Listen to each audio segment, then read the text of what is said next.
في الفيديوهات اللي فاتت استخدمنا زيت الحلبة والخميرة لتكبير أي منطقة في الجسم وكمان لنفخ الخدود. الفيديو ده بقى هنستخدم الحلبة أو حبوب الحلبة لتكبير أي منطقة في الجسم وكمان لنفخ الخدود. كملي بقى معايا الفيديو للآخر. وصفة طبيعية ممتازة جدا، عايزة أقولك مش نفخ بس، لا ده هي كمان توريد، يعني قد إيه بتفتح، جميلة جدا جدا.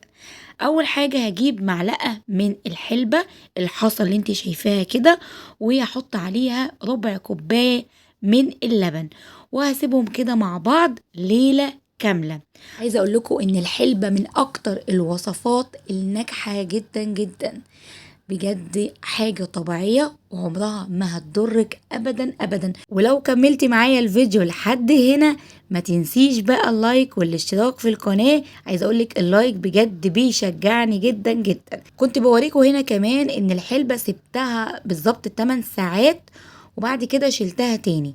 هنا بقى سبتها ليلة كاملة. حطيها بره التلاجة جوه التلاجة مش هتفرق خالص. ليلة كاملة تسيبيها، بص الحباية بقى فتحت وطريت وكمان اللبن نشف شوية. انا ممكن ازود شوية لبن تاني لو لقيتها ان هي هتبقى متماسكة معايا، او تسيبيها كده مفيش مشكلة خالص. احنا الماسك ده بيبقى متماسك شوية. هنبدأ بعد كده نعمل ايه؟ هناخدها على الكبة ونفرمها كويس جدا جدا، كبة مطحنة اي حاجة تفرميها كويس جدا. وهنبدأ بقى نشتغل على بشرة نظيفة ايا كان بقى المنطقة اللي انت عايزة تكبريها. هنستخدمه بقى ازاي؟ اهم حاجة يبقى على بشرة نظيفة. تاني حاجة هبدأ اعمل عملية مساج للبشرة علشان نجري الدورة الدموية. وهبدأ بقى احط الماسك بتاعي. الماسك بتاعي سميك، طب انا مش عايزاه سميك، انت ممكن تزودي شوية من اللبن، ما تزوديش مية، نزود لبن.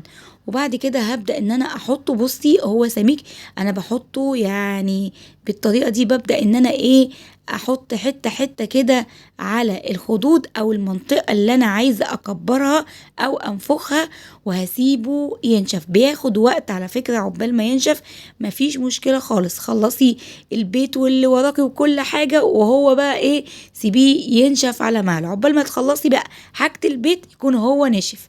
هبدأ بقى ان انا افركه بحركات دائرية وهنزل بقى كل الماسك ده. عايزة اقولك نتيجته حلوة جدا، بينفخ وكمان بيورد الخدود وبيفتح. المداومة على حاجة بتجيب نتيجة.